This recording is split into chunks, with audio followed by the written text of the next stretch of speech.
This week, the Clarets are away at Leicester as they once again hunt for those first 3 points of the season. This is the Nona Never podcast.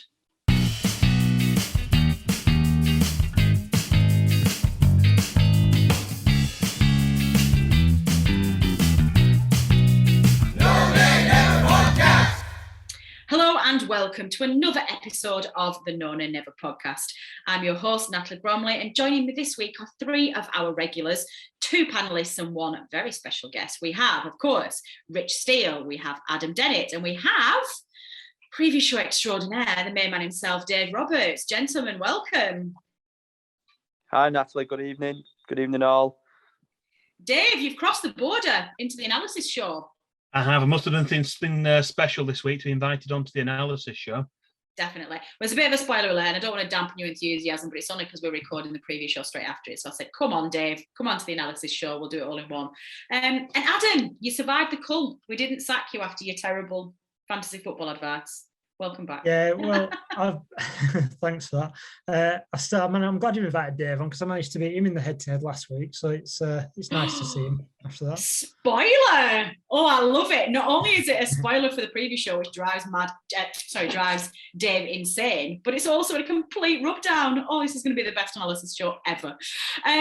We have just one game to talk about this week, listeners. Last week, obviously, we had the bumper edition of the Arsenal game and the Rochdale game in the Cup, but it's just one game this week, and sadly we are once again talking about a lack of 3 points and points dropped from a winning position. It's starting to feel a little bit repetitive. Clarets away at Leicester, 2-2 in the end, took the lead twice conceded that lead, but in the end came away with what on paper looks like a cracking away point. I am going to kick us off with this week's analysis show by going straight to Rich Steele, who was at the game at Leicester. Rich, first away game out of lockdown. Oh, how was it? Yeah, it was a belting day. Disappointing, obviously, not to get the 3 points, but it was actually like a cracking game of football. You know, people say Burnley are boring to watch. I think we've been involved in some good games this season. I thought the first half, especially, you know, we was excellent, and we're going to go into the impact of Corny and Vidra more later in the analysis show. But I thought them two made a real difference, and then I actually thought we was looking reasonably comfortable. I don't really remember Pope having that many saves to make second half, but the pressure was mounted, and unfortunately, you know, the goal came from Vardy. You know, and it's just that little bit of a sickening feeling. And then VAR comes in. I celebrated that goal like mad. I thought, brilliant. First away game in what seemed like forever. Last minute winner, typical Burnley scruffy goal. I seen the linesman running away, so I thought it's definitely onside. And then the dreaded referee just stood there for a while, and I thought, oh no, Chris Wood's done it again. His party trick of being offside, even though it was only just. But yeah, it's just one of them, isn't it? If you look at Leicester away at the start of the season, you know, you'd take a point, but in the position that we're in and coming so close to winning, and with a VAR, it could have really done us good, especially ahead of the massive game at the weekend, to get the 3 points. Yeah, that's a really good point, is that, Adam? And it is really difficult because performances have been really good so far this season, apart from a few patches in games, that mental sex minutes. There you go. Nona Never After Dark, that mental 6 minutes away at Everton, and also that poor second half against Brighton. But overall, we've played really well, particularly against some tough sides. But we can't get away from the fact that we're 6 games in and we've only got 2 points on the board. And yeah, there are quite a few teams down at the bottom, but there's also a few teams starting to pull away now from those with a couple of wins on the board. Irrespective of the performances, Adam, how concerned are you with our league position? You've got to be concerned by the league position, but I'm getting more and more confident, to be honest, with the second half against Arsenal. Obviously, we talked about that maybe being a turning point, and like Rich said, we carried that on into the first half against Leicester. And after we got the goal, we did sit back, but we looked a lot more solid than we have done in the other times that we've taken the lead, and for us to hit back straight away after conceding to go 2-1 up were a real positive sign as well, because in previous games and second half of last season, once we've conceded one, we've really quickly gone on to concede the second goal. So really positive to see us hit back that way. And then obviously sickener of Cornet going off before half time. I thought he's really got into the work ethic of the team. He's not shy of a bit of hard work and seems really committed to the cause. So yeah, I kind of agree with Rich that before the game, a point would have been a great result, and I'd be thinking season starts versus Norwich. But after everything that happened, you can't help but feel it's 2 points dropped, even though you would have definitely taken a point beforehand. Yeah. I mean, how many points is that now, Dave? That's 11 points dropped, is it, from winning positions? 10, yeah. There was a 10. table looking at that scene today. I'd actually retweeted it. Had all the teams and how many points they'd lost from winning positions, and we were, well, they'd done it the right way around. We were bottom of the table. We'd lost 10 points from winning positions. Then they'd done the this is the other 14. I think we've contributed to them in the past, hadn't we? They'd had the reverse table and number of points gained from losing positions, and we'd got none. So we're both extremes of the spectrum, and it kind of sums up Burnley's season to date, I think, doesn't it? How are you finding this season compared to others, Dave? I mean, obviously, I try not to put you on the spot with stats because obviously you don't necessarily have them all up your sleeve, even though you can commit quite a few to memory. But last year, it took us 8 games, didn't it, to record our first win, and we're now on 6 already. We keep getting described in the press as the perennial slow starters. And I think that probably feels about right, doesn't it? I can remember one season, the season we finished in Europe, we started very, very strongly with that win away at Chelsea on that opening game. But is that fair looking at our results? Are we always really poor at the beginning? The last 3 seasons we have been, haven't we? So we really struggled when we were playing in Europe, and then we struggled again last season. We struggled this season. So we've been fortunate. We've been able to get ourselves out of it. We've played pretty well and got some good results to get us up the table. But I think you need to get those wins sooner rather than later. I think the longer it goes on, there becomes sort of a mindset. And even though Sean Dyche will say that the mindset in the group is right, I think the longer it goes on, the more pressure does build from outside. So we've got a good opportunity of doing that on Saturday. But it would have been great to get the win at Leicester. Just wasn't to be. I think that late goal was a killer. We thought we were going to get the goal in injury time, and it was disallowed. And it was a disappointment in the end. But as Adam and Richard have already said, you would have taken that point before the game, before the start of the season. Leicester's a really tough game. To get a point there's a really good point. But you do kind of put it into perspective with the way the game went, going ahead twice and having that goal disallowed. Yeah, definitely. Well, before the game even kicked off, Rich, we got the dream news that we were all wanting, and I know you were absolutely delighted with, and that was that the 2 players who have been making a massive difference to our performance levels and our intensity during the game, Matty Vidra and Maxwell Cornet, both started. That must have been a huge boost in the crowd to see that team news coming through. Yeah, I half expected Vidra to come in after Barnes went off so early.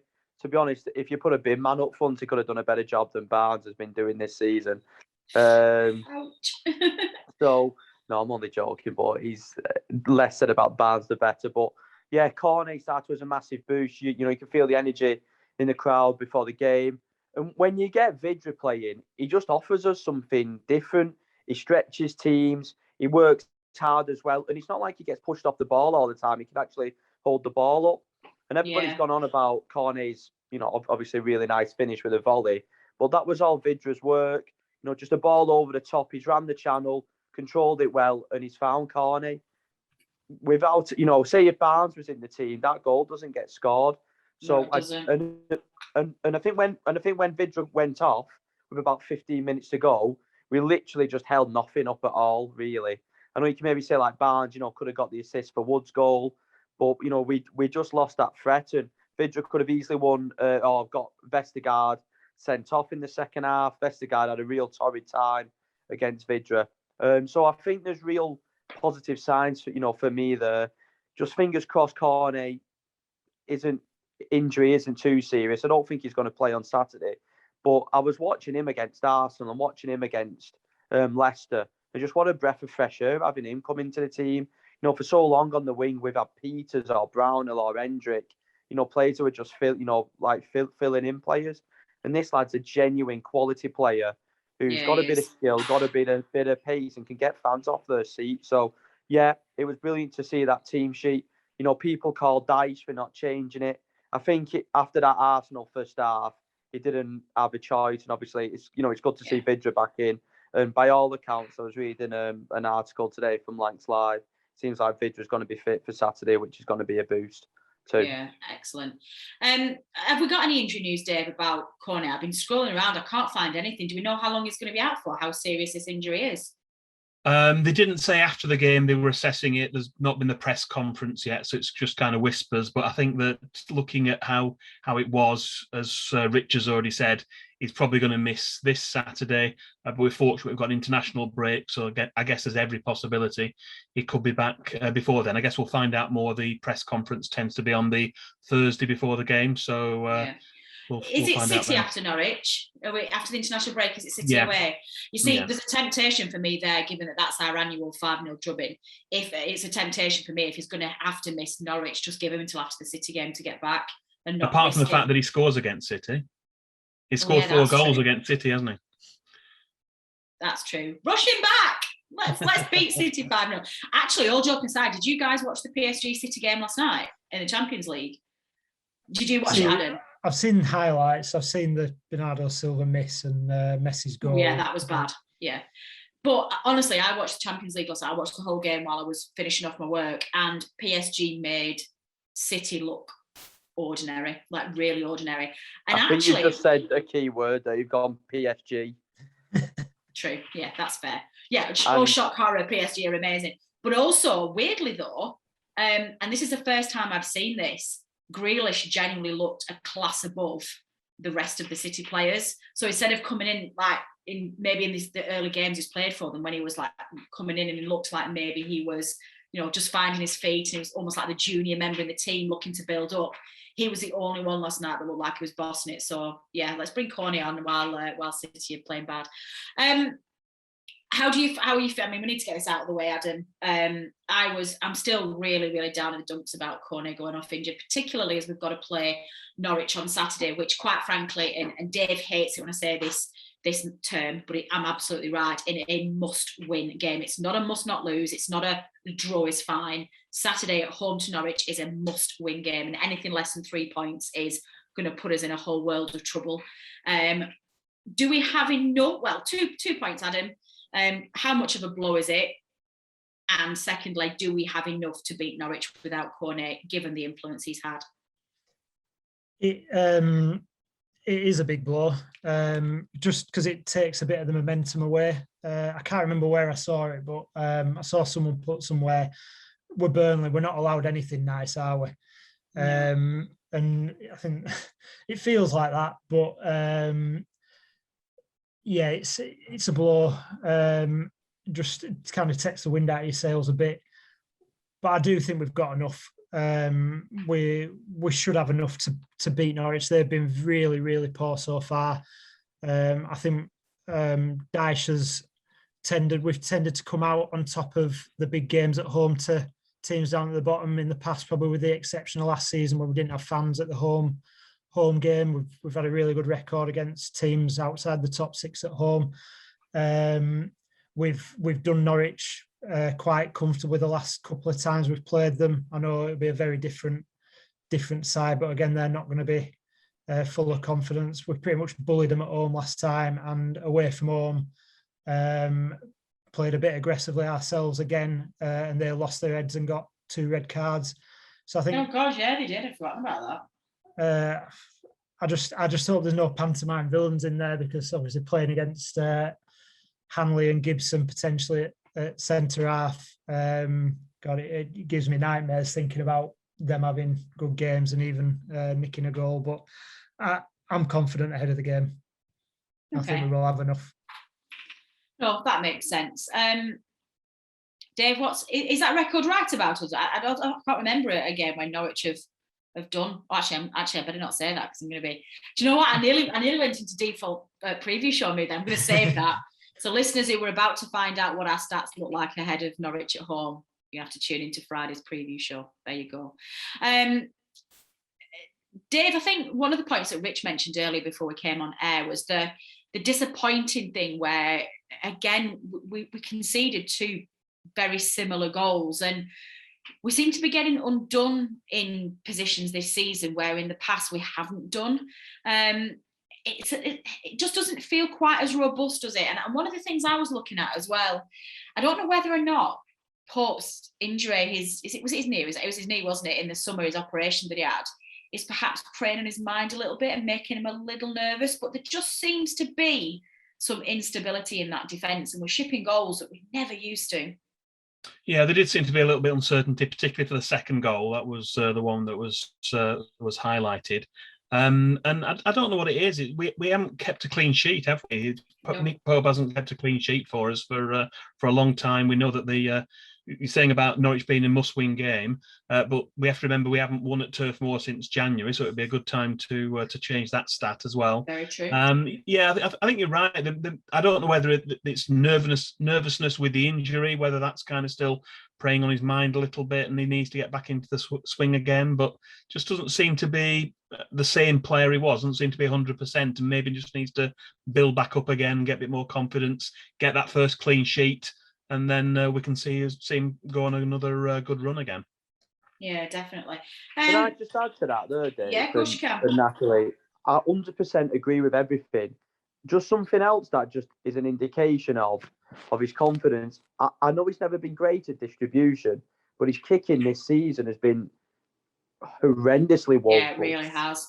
Like, I mean, you'd expect to see better on grassroots leagues. Like, for the goal Arsenal scored, he just kicked it straight out of play.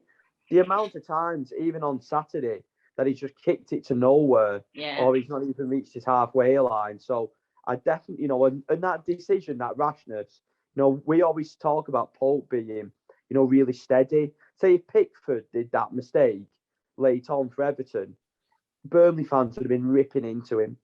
So he'll get back to it. I'm sure he will, but I fully agree. It's just little parts of his game, and when he's not playing well, it kind of filters through the whole team. Really, you can see that last 15 minutes or so we're just dropping deeper and deeper, getting more edgy all the time, and the gaps seem to be a lot bigger. We seem to be caught in behind all the time. I know I don't want to steal one of your questions, but Taylor for me this season just doesn't seem in tune really with his back four. That's where I was coming next. I was literally heading to you next and saying, obviously before the show, one of the things that you said is that you were a bit concerned with Taylor at the moment. So just literally run with that, go with that point, because that's what we're going to come to. Taylor's a great athlete, isn't he? He's I'm not saying dropping for Peters or anything, but like for that goal, what Vardy's looking to do, he's playing on the shoulder.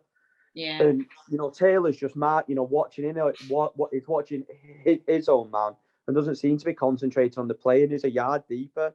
And then I noticed in the highlights after the game, because Taylor slid into the net trying to save it off the line. Tarky gave him an absolute volley. He absolutely rinsed him. The two goals against Brighton, in my opinion, were Taylor's fault. Yeah. He's got caught in behind. I think McNeil's got a part to play because he's daydreaming sometimes on the left. But it's like teams now are really targeting that weakness. And what I felt the first half when Cornet was playing, Taylor, he was actually, because he had played left back for Leon, he was defending quite well too. And once Cornet went off, we just seemed to lose our structure a little bit. So I think it's just something that hopefully, I think Dice mentioned it before, it's something he's really keen on, his meters and distances between players and covering the pitch. And we just seem like quite a lot of the time, we're not closing the gaps down the same, or there's more room in behind. Like those two Vardy goals, Vardy's been doing that for years, and we've been done twice by him. Yeah. How did we not expect that? And that, for me, I'm a fan of, with about 20 minutes left or 15 minutes left, if we're winning, go 5 in midfield. Yeah. Get Cork on and just have him sitting in front of the back four. But I don't know. Dice obviously seems to be trusting his 4-4-2, and knowing Dice's stubbornness prevails over a long term. But it is concerning for me how some key players just, especially in the defensive unit, don't look quite right. Like for me, Mees been okay this year. He keeps getting caught a little bit. I think Lowton's been the best of the back four, and he's the one who everybody keeps saying to drop. Yeah. So, do you think, Adam, it's just a simple case that we've just got quite a lot of players who are coming towards the end of the peak stage of their career? They're getting on past 30 now. They're not quite as slow, not quite as sharp. It's like players can't keep that intensity forever. I don't think so with the players that Rich mentioned that are struggling. I don't think Taylor's the wrong side of 30 yet, and Pope. I don't think age should be a problem for a goalkeeper. You don't often see him coming into the peak until they hit the 30s. And like Rich said, Lowton's seems to be playing better for the last 6 months or so, and he is one that's entering. I think he's 32, 33. I think Taki we're having a go at Taylor because he went with his left foot, didn't he? So he kind of let the ball go across him rather than cutting it. He seemed to be able to cut it. I noticed that on the highlights afterwards. And sorry to go back again. Do we think Pope will be in the England squad this Sunday? Just with Ramsdale's, or this week whenever it's announced. Ramsdale's obviously playing well for Arsenal. Johnston started the last game.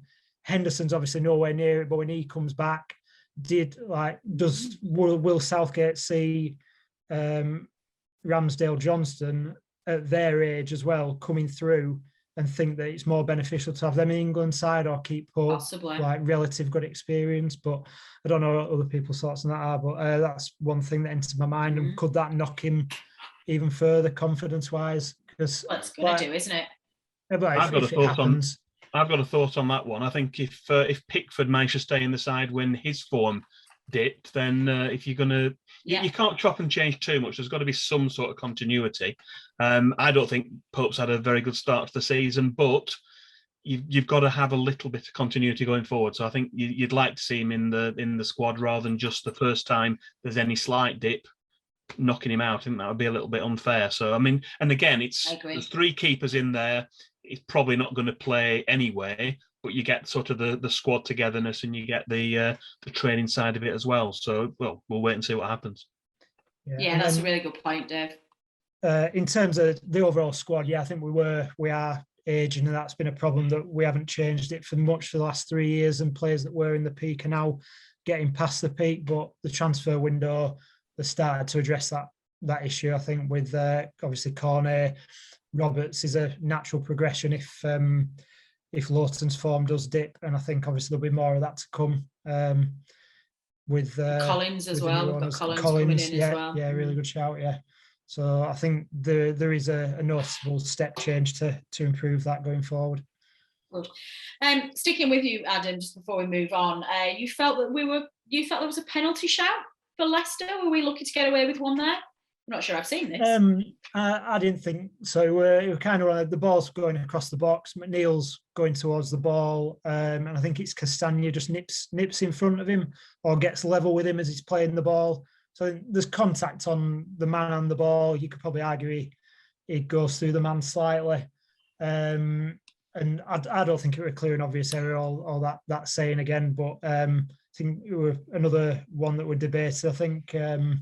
A few of the pundits were saying that it were a definite penalty, and on Match of the Day they kind of dismissed it as it were okay. Well, my dad was watching that, and he said it was Tim Sherwood who was the most biased pundit that's on a shock. Gillette Soccer Special. I was at the game. He said when Leicester equalised, he was buzzing.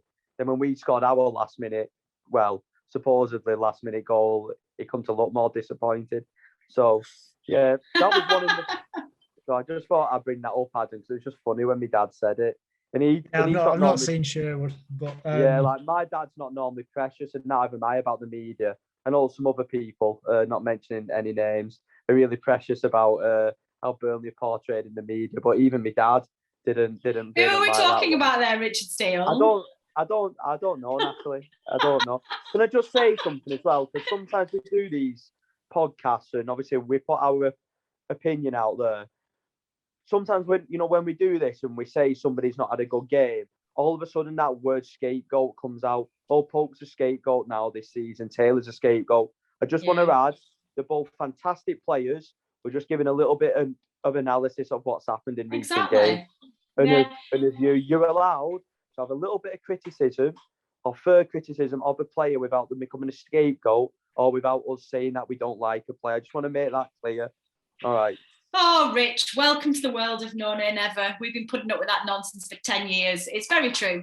It's very difficult, isn't it? Because fans expect an analysis of a game, but you can't do a fan-led review of what's happening without looking on both sides of the argument. And we seem to be living in a world, it's interesting you say that, Rich, we seem to be living in a world where you can't have a multi-layered opinion.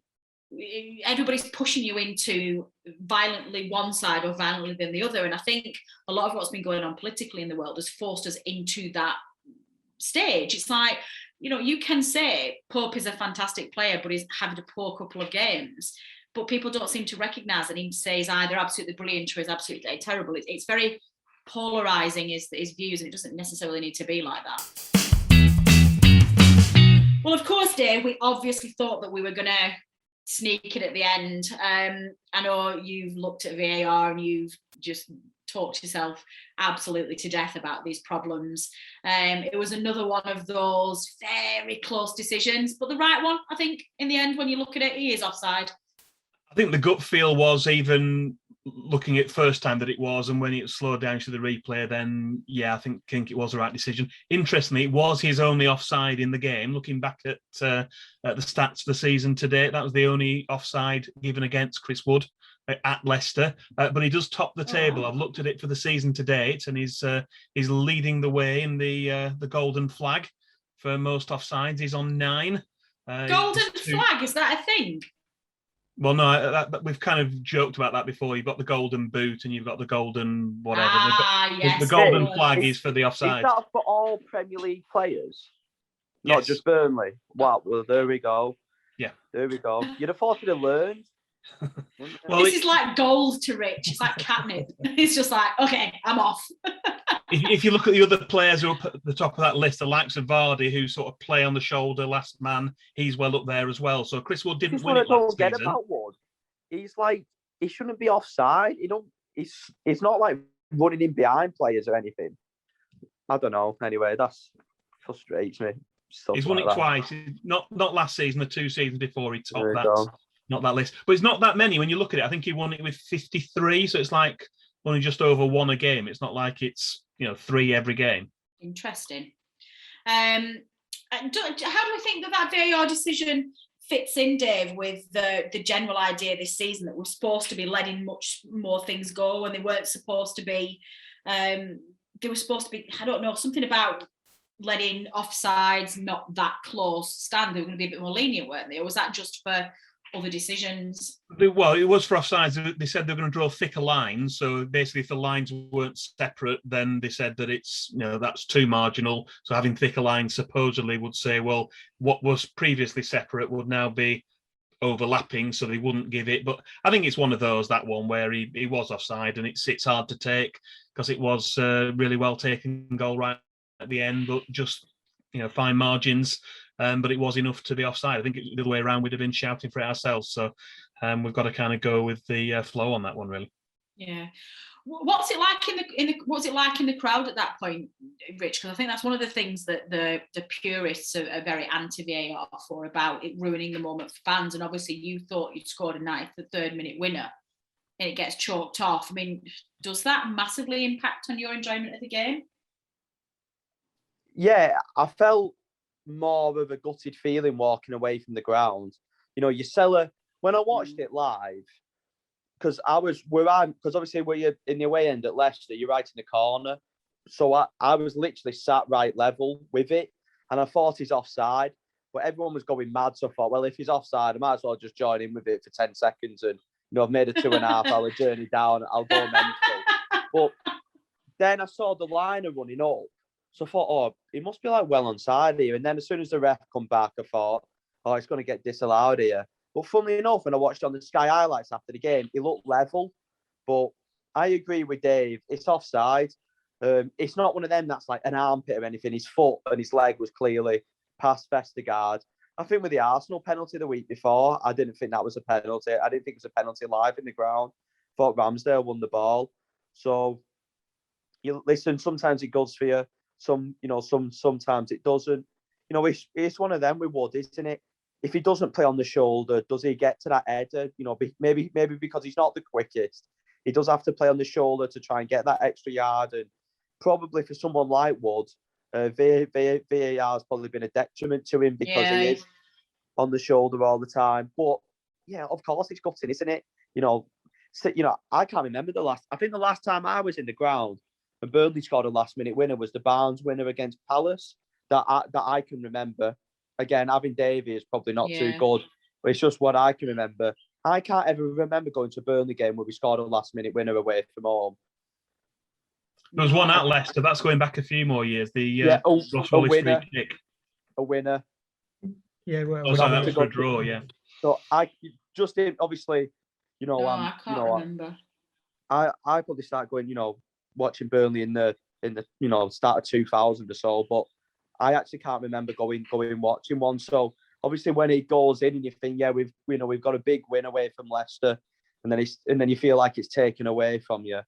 It is gutting in it, but VAR is here to stay, so there's no point going on about it. Well, if it's 2 seasons ago, the goal would have stood or whatever, because it was the correct decision. And if it's up the other end, we'd be going, why is VAR not being used properly? So it is what it is, but still disappointing when you're in the ground.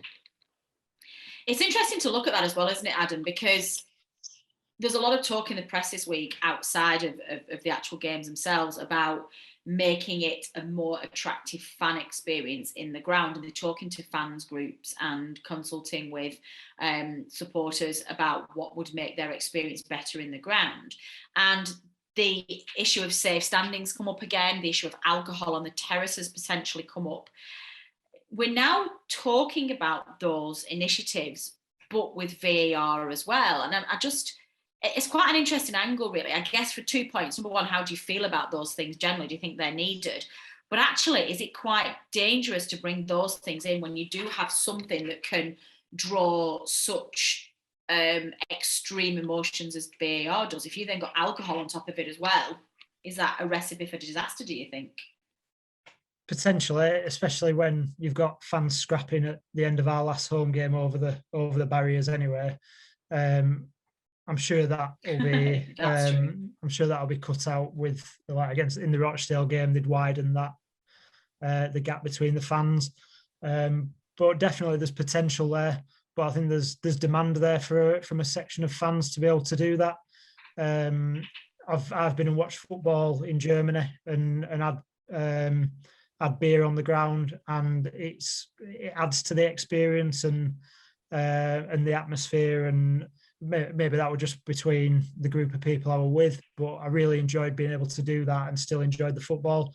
When I'm at Burnley, I'm too much of a nervous wreck anyway to be able to be drinking at the same time I go and watch the game and enjoy watching the game. But I think there is clearly demand there, and I don't have a problem with them trying it out, assessing it, and then making improvements on it, like I think they are trying to do with VAR as well.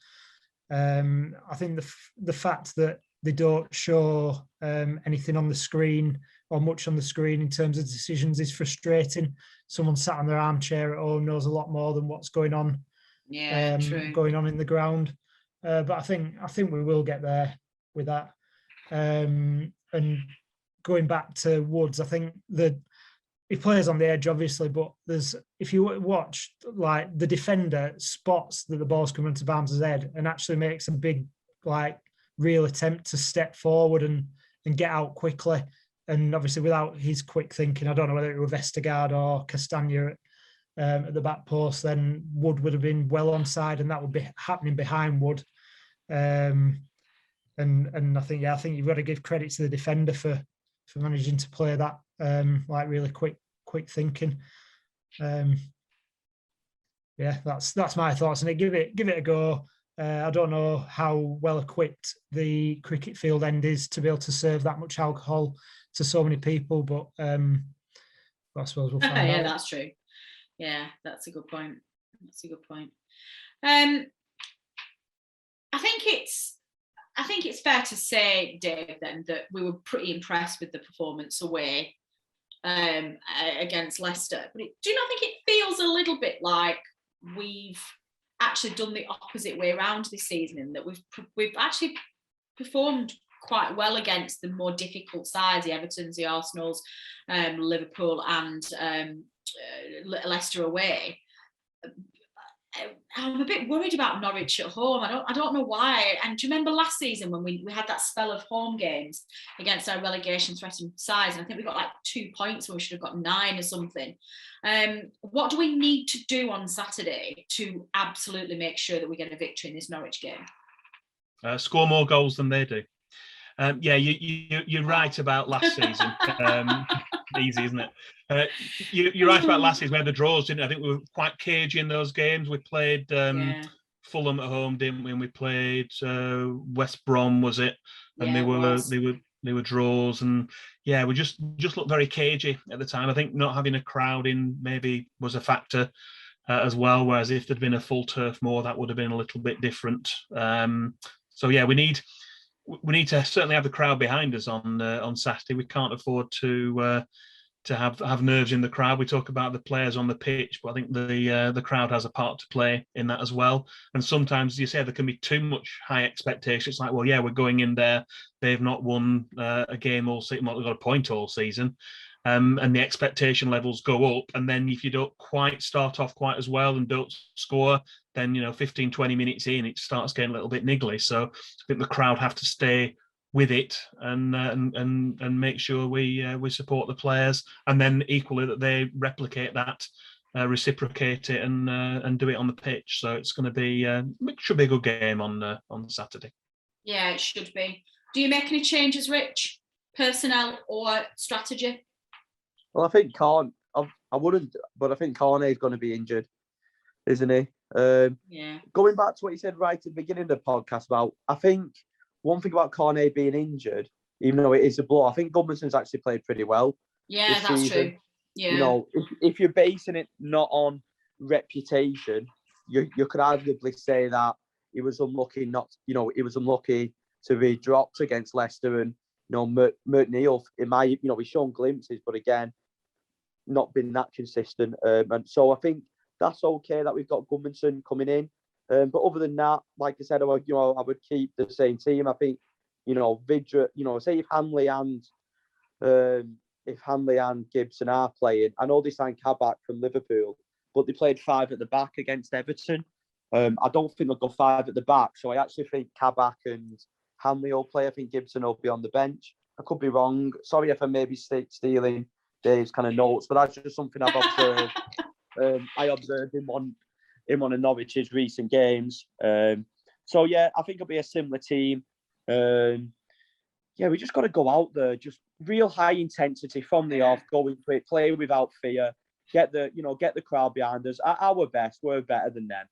So just believe in ourselves. I'm confident. I think, I think in another season, say if we held on against Brighton or we held on against Leeds and the ball dropped our way, I think we'd be on, 8 to 9 points now, and we're just not quite there. But it will come. So I'm confident for Saturday. All right. So yeah. Thanks, Rich. Sorry, can I interrupt? No, I'm just saying I am confident though. No. You've been saying, yeah, so see you. I thought you were going. I thought you were just going to disappear. Like, yeah, bye. No. It's always hard when I do this podcast. Adam did it before. It's like when you've made your point, it's like finishing it off. I don't know, like sometimes, I feel you can't put a full stop on the end of it when you're doing these, and because we're not in the same room, it's hard to because I've hosted a couple. It's hard to know when the other person's completely finished. So don't you worry, I will know. You can just finish a sentence, and I will jump in and I'll say it's not my first rodeo. We're all right. Go on, Adam. Sorry, you were about to jump in then. How does everyone feel about McNeil playing on the right if Gudmundsson does lose his place longer term? Like, I've always liked McNeil on his left foot, on the left, or obviously we've talked about trying him in the middle, but I always find it when he switches wings that he seems less effective on the right. Tom said about him cutting inside and shooting, I think last week might be a bonus of that, but I'm not as confident in McNeil on the right-hand side as I am with him on the left or potentially in the centre. But I'm not. But if it came down to it, I'd rather have McNeil on the right than no McNeil on the pitch at all. I mean, if it was down to that or nothing, I'd rather have that. I don't know how you feel, Dave. Yeah, I mean, it probably does take thing away from his game being on the other wing, and I think that defenders know he's going to go onto his left foot. He's always going to try and come inside from the right. But yeah, he's got that. He's got that sort of play, hasn't he? Wherever he is on the pitch, he's capable of doing something. So I prefer to have him on the left. I think there's a role for him going forward in the middle. I think ultimately he's still a very young player. He's got time to develop and may develop into that role going forward. But yeah, he's certainly a player you want to have on the pitch at all times, really. He's one of those players since he came in that's one of the first names on the team sheet nearly every time, I would think. Yeah, no, I agree. Any more then on the Leicester performance or thoughts ahead of Norwich? I just want to have a quick chat about something else before we go, but is there anything else on the pitch that you want to pick up? I think we touched on it to some extent in terms of Matt Lowton's performances this season. I don't know whether it's the fact that Connor Roberts has come in and maybe there's a little bit of competition there, but he certainly seems to have upped his game, and he was probably the best player on the pitch on Saturday. I think certainly defensively for Burnley. I think I posted some stats out. He had 5 blocks in the game and 2 of those really vital ones as well. So he had a really good game for Burnley and seems to be doing very well this season. Rich, you've been calling this out for like 3 years now and saying like what a little bit of competition does for player performances. Yeah, of course. I think Dice alluded to it in a press conference. It's just subconscious, isn't it? I think, we all obviously work. If somebody comes into your department a little bit, it just sometimes just raises you, to maybe do a little bit more. I think I still don't, Lowton, still lacks a little bit of pace at times, and I think long-term Roberts will come in, but I agree. I think overall he's probably been our best, our most consistent defender. A couple of those blocks were fantastic. The early stages of the game. Yeah, he saved 2 certain goals. Yeah, say if you go 1-0 down at a place like Leicester, it can easily become 4 or 5. And he was playing against Harvey Barnes, who I think is one of the most, people talk about Leicester's superstars. I think he's a really underrated player. I think he's someone who will go on to have England honours. His dad was a Burnley player as well, wasn't he, Dave? Is it Paul? A little bit before. Yeah, he was born in Burnley, wasn't he? Of course. Yeah. So a little bit before my time. So yeah, my man of the match personally would have been Vidra, but I think Lowton would have been a very close second. So yeah, great point from Dave. Yeah. What about on the other side, Adam? Do you think there's any argument that bringing Peters in could help plug some of those little leaks in Taylor's game? Did I say Peterson? I meant Peters. Did I say Peterson then? I think I was trying to say Patterson. Oh. Sorry, go on, Adam. I heard Peters. No, I think we discussed it last week, didn't we? I don't think there's much difference between them. Dave's going to pull some stats for us to say what the comparison is, maybe. But in terms of results, and he's becoming a bit of a frustration. Taylor's performances this season, but I don't think there is as much competition on that side of the pitch now. And maybe that would help him if we brought someone in. And I can't imagine Cornet has been brought in to play at left back at any point. So I'm struggling to know what to say. I don't think there's much of an improvement to be made. Yeah, no, I'm happy with that. I'm happy with that. Well, listeners, do let us know if you would make any changes ahead of the Norwich game, if you would drop any players or maybe try a different formation. We're obviously not going to be having Cornet at the game, we don't think. So what do we need to do to make sure we secure those 3 points? You can tweet us at NoNever. You can make a comment on our Facebook page or even send us a message on there. Or you can email us at podcast@nonever.net. We want to know what your thoughts are ahead of that game.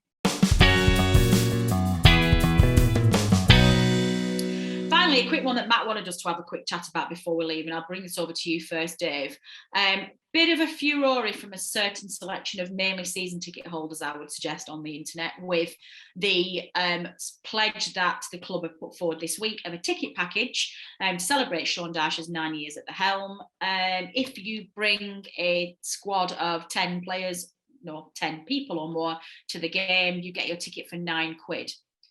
On the face of it, a fantastic initiative to try and get some bodies into the Turf Moor and to get some new fans in, maybe attract some new people in who've not been regularly before, but does dilute slightly the season ticket packages that people have paid for.